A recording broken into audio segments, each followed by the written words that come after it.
𝐓𝐡𝐞 share the light that's yours to show. We'll uncover what lies beneath. Together let this us. Hello, welcome to 𝐓𝐡𝐞 𝐄𝐠𝐸, a place where I will speak about my journey in a holistic way. So holistic means from all the points of view, always towards the soul, the center of our life. So in this episode number 2, I'm going to continue sharing with you how it has been my understanding of the ego, and how I understood also very important information from my past. So firstly, I would like to invite you to have a connection with yourself. Here, just be reminded that it's not relevant if you believe or not in God. It's a connection with your existence. So if you believe in God, that is a kind of mandatory for all of us. And if you don't, it's like just an invitation for you to reconnect with yourself. So in this occasion, I would like you to take a pause in what you're doing. If you're driving and you're not able to make a pause for yourself, just keep on doing what you're doing in a mindful way. Okay? So now I will invite you to give yourself this gift of reconnection. So I will ask you, please, if you feel better, closing your eyes. Otherwise, you just focus in a point towards down in any place in the place that you are. And now just breathe slowly breathe in and breathe out. Breathe in, breathe out. Exhale. In the second, breathing very deep, just imagine that you have a color, your favorite color, coming in through your nose and going through your body, through all your body. So it's good if you visualize that color, or your favorite smell, just going through all your body. Hold it for a moment and release. Just exhale slowly. Once more, please. Don't open your eyes if your eyes are closed. Just relax. This is a moment for yourself. Deep, very, very, very long inhale. Very slowly, hold it, and now exhale. And now just breathe at your own rhythm and come back to this place. I'll be waiting for you. Welcome back again. This is a short connection with yourself, with your existence, with the source of your life, with your divinity. And if you believe that the source of your life is God, just focus in that moment for Him to align you. If the existence of your life has other source, the universe, the nature, your parents, whatever you believe, it's perfect. Just reconnect with that source. And in this moment, from this connection, I now will invite you to listen about my experiences, that maybe somehow you have some similarities. And in my first episode, I was talking about the ego and the true self. And this breathing connection is very important, because that is the moment where you really recognize and acknowledge the power of life. So for me to be in front of you, I needed the ego, because otherwise I cannot be sharing with you my experience. I cannot be telling you all my story, my journey, and the ego is really important. It's not our enemy. Our ego will die when we pass away. So as in the breathing exercise, we let the life to bring us something. We hold it for a while, sometimes too long, And then when we are ready, we just let it go. And like that also is the breathing. We hold it even for nanoseconds, even without realizing we are holding it in our body, and then we are exhaling. This is a universal law, and in the next episode, in a further episode, we will see the laws of the universe, and we will talk more about it. But this law is called the rhythm law, which is also in line with the correspondence law. So whatever goes up goes down, like the sun in the day and the moon at night. So it's always a rhythm in the life, and there is a moment where this transition occurs. Okay, so always is an up and down, and outside and inside, because there is this correspondence between these two parts of the duality that we live within. And said this, I just would like to share with you how this concept was more clear to me when I recall my childhood. So what you see here now is a lady that is almost 50 years old, but whatever was happening to me at this age, and it's happening right now, is exactly the same that was happening to me when I was a kid, around between 3 to 7 years old. What is important of this reflection, if you want to call it, is that we never imagined that just behind in that stories that we always try to avoid remembering or talking about, based on that story, sometimes we build up what we live today and confront today as a big challenge. Because it's very well known when you said when you are a kid the problems are very small, when you are adult the problems are bigger, but indeed there is a very direct connection with that.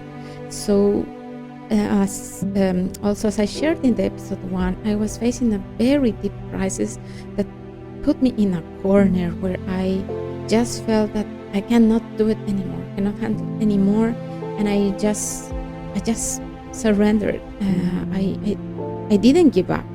I surrendered, because there is a huge difference between giving up, which means that you will never try it again, and surrendering means acknowledging that you cannot make it, that someone else has to help you. And when you surrender to this divinity or the power of God, then also the universe is giving you exactly what you need in that moment, even if it doesn't look like in fact, every time the universe is giving you exactly what is needed for you in that moment. And you might say, okay, but it sounds crazy that how you can wish yourself a crisis. You might wonder, right? So yeah, I was needing that because I was seriously thinking that my happiness cannot last, that my happiness was lingering on outside, and my peace was depending on others' well-being, and the happiness was completely different to what is really now to me. Okay, so when the universe gave me this crisis, it was the only moment when I was able to see differently, to see myself differently. Because when you surrender, you acknowledge that you cannot make it better. So this is a huge step. And only by then, the universe also listens that you are asking for help, and it will send you the help that you need. So in my case, it came in different ways. But as long as I was surrendering, because it was not one night, it was a period of time where you have this darkest moment that in the spirituality, they call it the darkest night for the soul, or the soul's darkest night. And it's not one night, it can be several nights. And only in the darkness you can see the light within yourself. And there is no other possibility, because otherwise how we can see the stars in the sky is because of this contrast.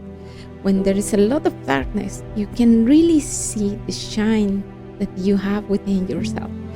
And it's not a matter of resilience or survival, or sometimes yes, but when it's really, really dark, you just feel that you are dying.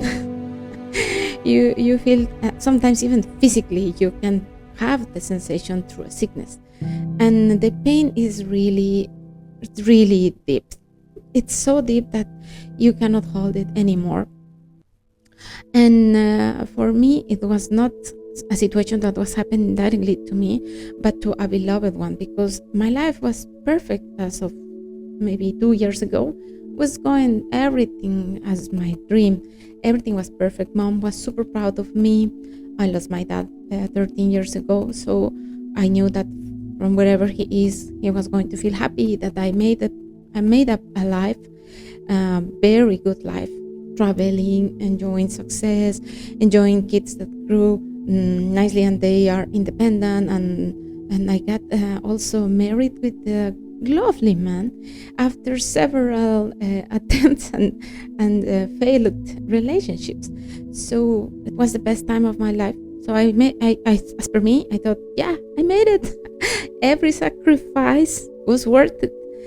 But all of a sudden, out of the blue, a sickness of a very beloved one came to our door, and just we couldn't handle anymore. I couldn't handle anymore. As a family, it was a huge hit, and it's very painful because there is a book that is called A Course in Miracles that calls the special love anything that we think that is belonging to us, our family, our husbands, our relationships, our job, our mother, our father.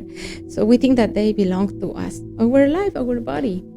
So this special love, when it's touched, it's the end of the world, right? So we feel really, really deeply harmed. And what I was observing in that time as an adult, for me to reach that deep dark valley, is that the life was not letting me enjoy what I managed to build. That the world is a threat. I cannot dare to go out because there is always something that I have to protect myself from.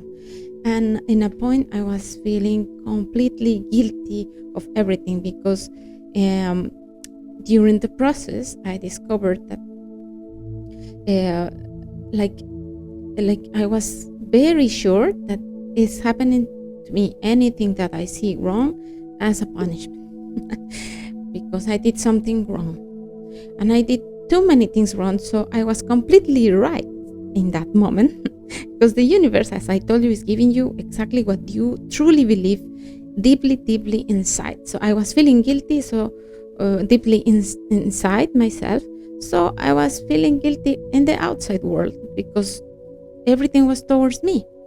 So it was like as I said, like a kind of punishment.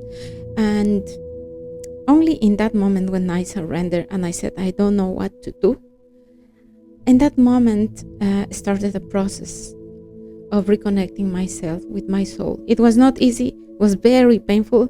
It was very long journey, but it was a journey to my childhood. So basically, I managed to understand that I had exactly the same perception when I was a kid and I went out to the world for the very first time. So this little girl of 5, this little Paquita of 5 years old, 4 or 5 years old, went out very close to home and saw something that she was not aware of. She didn't know even if it's bad or not, because we are a result of our caregivers. The information that they gave us and the protection that they provide to us is also full of information.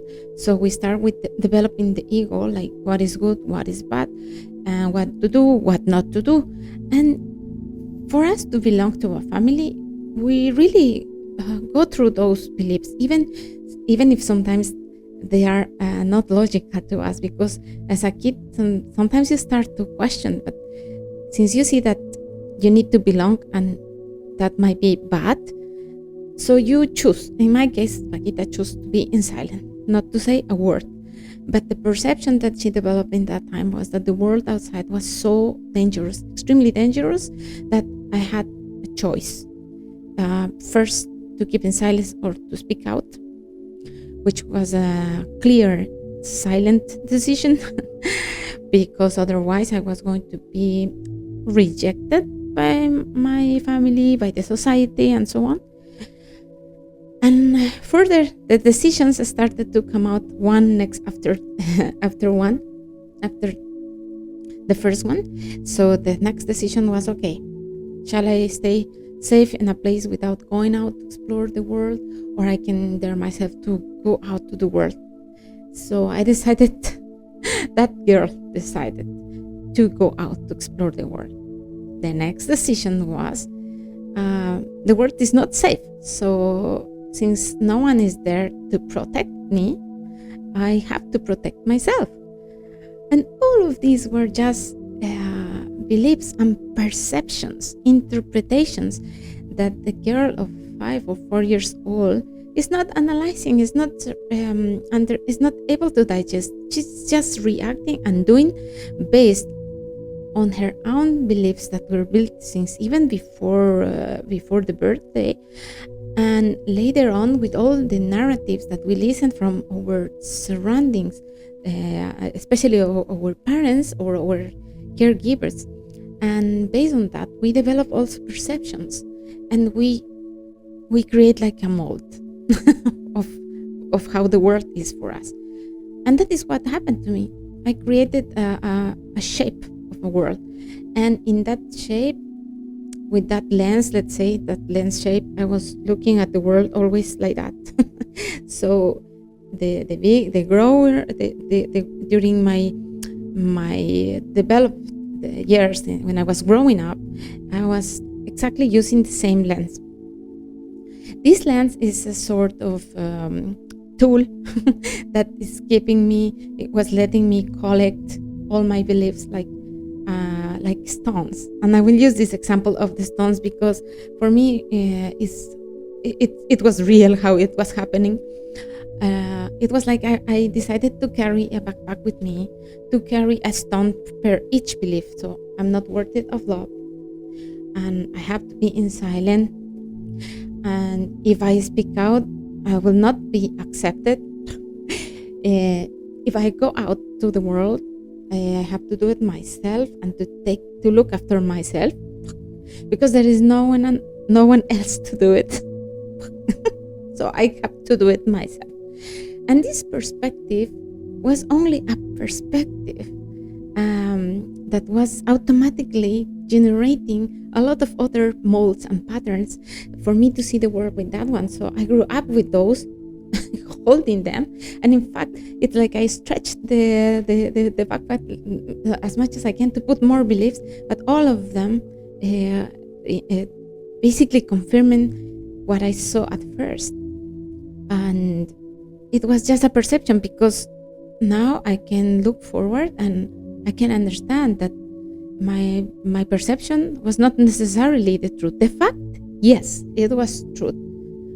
And what happened after that one is a perception.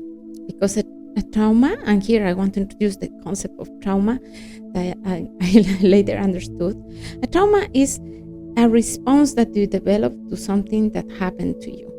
So your response basically is saying how you lived that situation, how was your perception of that situation. And a trauma, usually we tend to get familiar with the word trauma when it's really something that is painful, that is a hard thing to handle.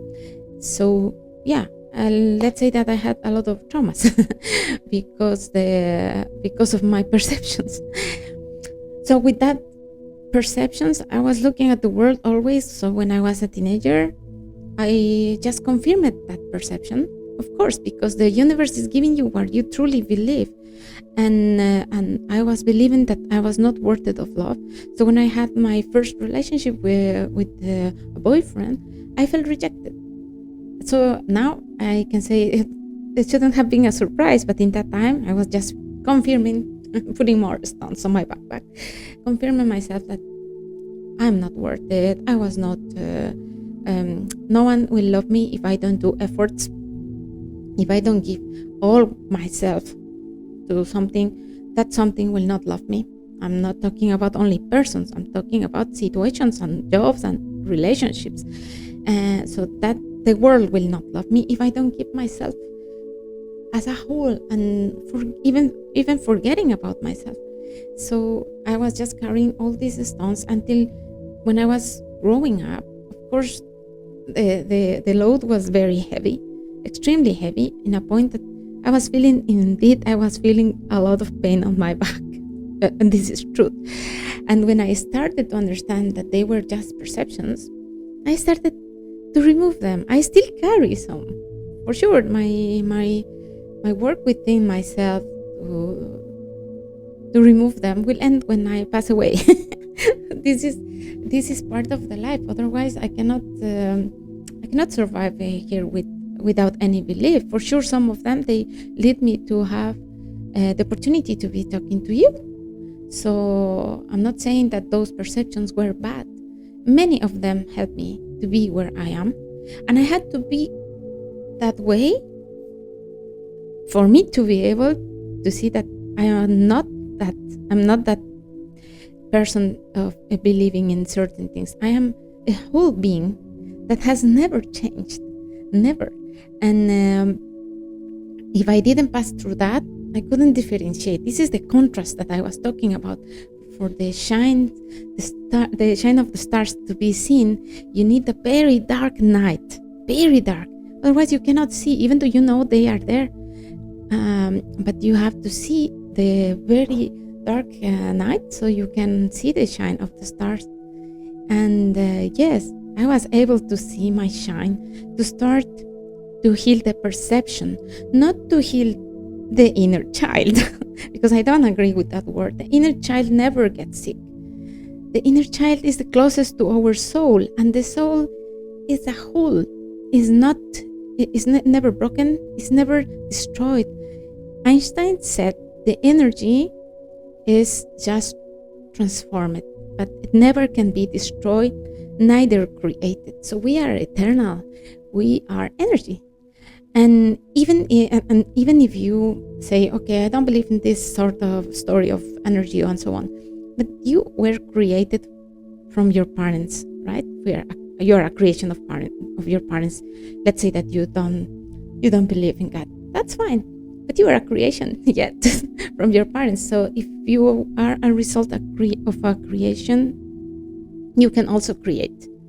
So you can create your reality. And for you to create at that one, you have a perspective. You use a perspective. So you are creating your reality every second. So if we just stop and make a pause, like in the breathing, when you hold it and you are conscious that you are holding, you just release faster and consciously what is not helping you, or what already accomplished the purpose. So in my case, I was able to let these stones go away, to remove them, saying thanks to them, I now can see my shine, my light, and I can now understand that inner child had a perception that was somehow activating and biasing all the rest of experiences in my life. And here I just would like to mention an example, but it's always interesting to see the points of view of you. For instance, if I tell you this story, your point of view is very different to mine, right? Because each one has a perception, and I cannot have the same perception as you, because I am not the one that was born in your place and had all your story. So sometimes we tend to justify. You don't understand the other because you don't know the story of the other. But it's not. For me now, it's not like that. For me, is you can never understand the other if you don't understand yourself first. Because certainly, if you understand yourself first, you will be able to understand the other. And also you will be able to have healthy relationships. You will know when to give, when not to give, only when you get to know yourself. And this is the journey that I have started. If it's not because of this sickness, I wouldn't be here sharing with you this. I wouldn't be glad that I managed to heal the perception of my inner child. And I really learned something that is every day is touching me. The breathing in a conscious way, whenever you are and whatever you are doing, if you breathing very conscious of the air entering through your nose and exhaling, is letting you feel the sense of life, because you are alive, because you are breathing. So we are talking, I'm talking to you here because you are breathing, you are listening to me. So the thing is that we are just doing it in automatic. Even since we were a child, the first thing that we do in our day of birth is to breathe, to be alive. And yet we are not conscious of that. So of course we forget to live. And the purpose of life is not to collect degrees, to collect houses, properties, cars, achievements, to make happy others, and to go to places that you want and your dream. Yeah, it's very nice to have goals, of course, but first we have to live to do so. So I want to remind you now, if you are remembering, oh my goodness, that is the best. But now, if you're not conscious that you are now listening to me and you're breathing, you are alive, and being thankful for being alive, then there is something that maybe we should consider and make a pause and to say, yeah, I'm alive, and that is the purpose of life. It was touching to me, a video that I saw of a patient of multiple sclerosis in Colombia, one young boy. He is in a very critical situation in the hospital, but he said, and he had even a problem in his voice, and he said to his brother, no, he was recording, he said, I'm happy that if God's will is for me to go, I accomplished the purpose of my life. And his brother said, why do you say that? I said, yes, because I came to life to live my life. And I understood that, so I accomplished the purpose of my life. I was with tears on my eyes, because really this is the purpose of the life. When you truly embrace this, all the rest changed, because you change the perspective of life. So whatever you put as a goal, a personal goal, professional, a goal with a relationship, anything that you want to accomplish, then will make another twist, and you will not go through competition or through comparison that this guy, why is doing this and that. So what you will do is, oh, this guy is able to do so I admire this. That means that you have the potential to do it as well. So rather than being in a competitive way, feeling bad about others getting what you would like to achieve, you feel like, wow, I can make it, but not necessarily the same. Maybe the what you see now is different. Is to say, this person managed to create something or to do something, what I want to create, what I have the potential to create. So allow yourself to do it with freedom, and to heal the perception with your inner child, because the inner child, as I said, is the soul. when just started to see this world. So reconnecting this little inner child is letting you see, first of all, that story, that sort of narrative that the inner child developed were just perceptions. And again, the experiences are there, but how you see the experience now as an adult makes you feel responsible for your life, and also to be able to provide that inner child what in that time was not able to have. So what I have given to my inner child, I have hugged her. So you can hug your inner child, which is yourself. You can give yourself a little applause for all your achievements. You can recognize your efforts. You can acknowledge that you are joyful even for a second with your inner child, because nothing has changed that sense. So now when I really invite you, if you haven't had the chance to heal the perspective of your inner child, or sometimes we just diminish that and we say, no, my child was perfect.